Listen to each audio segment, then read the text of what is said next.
Published October 7, 2017 at 800 am. Updated October 6, 2017 at 9:33 p.m. Make text smaller, make text larger. An industry is born. The devastation wrought by 1992's Hurricane Andrew, when it struck Florida, led to the creation of catastrophe bonds, for which Bermuda became a global hub. Photographs supplied as a number of commentators have crassly but not inaccurately noted over the years, the storm clouds of 1992's monstrous Hurricane Andrew had a shimmering silver lining for Bermuda.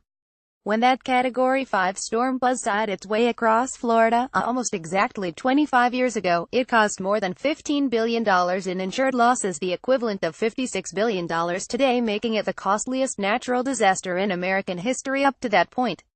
Not only did the superstorm kill dozens and damage or destroy thousands of properties, it also devastated 11 U.S. insurance companies, along with most of the traditional methods in thinking that insurers and reinsurers had used for managing hurricane risk. Enter Bermuda. At the time, the island was primarily known in insurance circles as a domicile for captive insurers, those self-owned vehicles through which leading businesses or groups of businesses provide coverage for themselves. But that changed almost literally overnight. A handful of industry visionaries brainstormed an audacious plan to provide much-needed new capacity to an international insurance marketplace struggling to contend with the severity of losses stemming from Andrew. This amounted to attempting to remake Bermuda into a new global center for property-catastrophe reinsurance, harnessing the island's infrastructure, location and tax advantages to fill a massive market void.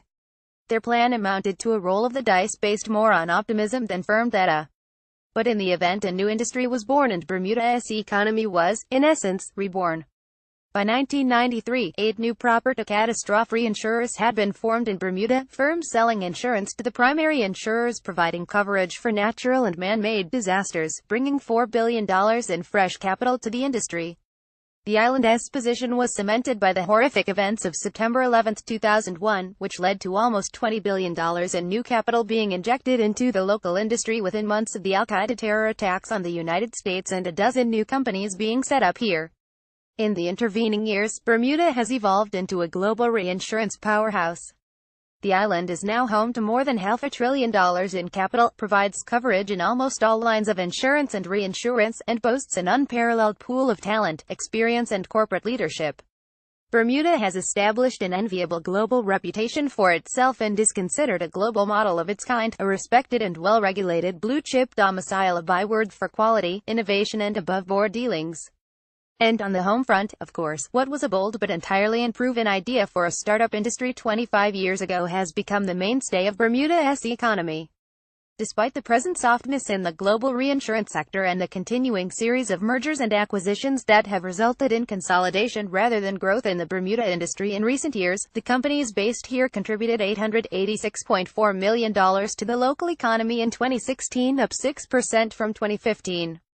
As industry trade group, the Association of Bermuda Insurers and Reinsurers noted when releasing the latest data on its members' economic contributions last month, the indirect impact of global insurance and reinsurance operations based here is actually a multiple of that nearly billion-dollar figure. These benefits are felt throughout the economy. They encompass everything from employee salaries and benefits to spending on housing, construction, and entertainment and travel expenses, as well as donations to charities, scholarships and other community-related causes. By and large, the essential role this industry plays in maintaining Bermuda's economy and society is neither underestimated nor taken for granted. After all, with fully 1,090 of the 1,621 full-time staff members of BIR employees being Bermudians, spouses of Bermudians or permanent residents, the industry hardly can be viewed as a foreign-dominated adjunct to the local community, as some critics attempted to paint it during the early years. The sector is now an increasingly well-integrated, and increasingly indispensable, component of the broader Bermudian whole. As a global industry, the sector is vulnerable to any number of international forces. The extended period of low interest rates since 2008, for instance, has led to the Bermuda reinsurance industry's investments continuing to produce relatively anemic returns, further diminishing profitability. Now it faces the prospect of new political and regulatory challenges on both sides of the Atlantic, given the election of protectionist-minded Donald Trump to the U.S. presidency and pending British withdrawal from the European Union. Increasingly cost-conscious and focused on ways to control or reduce spending, the reinsurance sector is also wary of domestic developments that may result in the kind of tax or fee hikes it once could afford to absorb without too much grousing, or too much impact on its bottom line. Beer issued a none-too-veiled warning to this effect, while announcing the industry's 2016 economic contributions to Bermuda, one that seems to have gone largely overlooked. But it is a caution that should have galvanized the attention of every adult in Bermuda. Payroll tax changes can deter senior executive employment in Bermuda, and we expect that any further payroll tax change will have a negative impact, said Beer chairman Kevin O'Donnell, who is president and chief executive officer of Renaissance Holdings. Companies are very sensitive to these costs. Relocation of senior executives logically leads to a relocation of direct reporting teams, which further dampens local employment opportunities. In recent years, payroll tax has become successive Bermuda government's preferred method for boosting revenues and is by far the largest single contributor to the public coffers. In 201,718, the Ministry of Finance projects payroll tax will generate $439 million, or 42% of total government revenue. The employer's share of payroll tax for companies with a total annual payroll of more than $1 million has risen to 10.25%, up from 8.25% in 2008, or a rate increase of more than 24% for employers over the past decade. And just last year, the former One Bermuda Alliance government retooled the tax to make it increasingly progressive, ensuring that higher earners pay more. Such higher earners, of course, include the senior reinsurance executives whom O'Donnell suggested may be relocated from Bermuda if any further changes to the payroll tax are unveiled by the new Progressive Labour Party administration.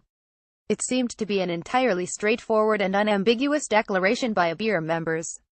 Just as these companies continue to attempt to reduce expenses further and to maximize efficiencies around the globe, they are clearly expecting the new Bermuda government to do the same and not to regard their once cashless sector as a fail-safe means of making up any shortfalls between ambitious spending plans outlined in its election campaign and stagnant public revenues.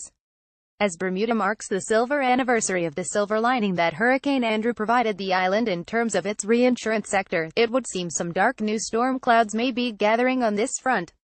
All Bermuda residents would do well to keep a weather eye on the economic horizon in the coming months to see what ensues. Make text smaller, make text larger.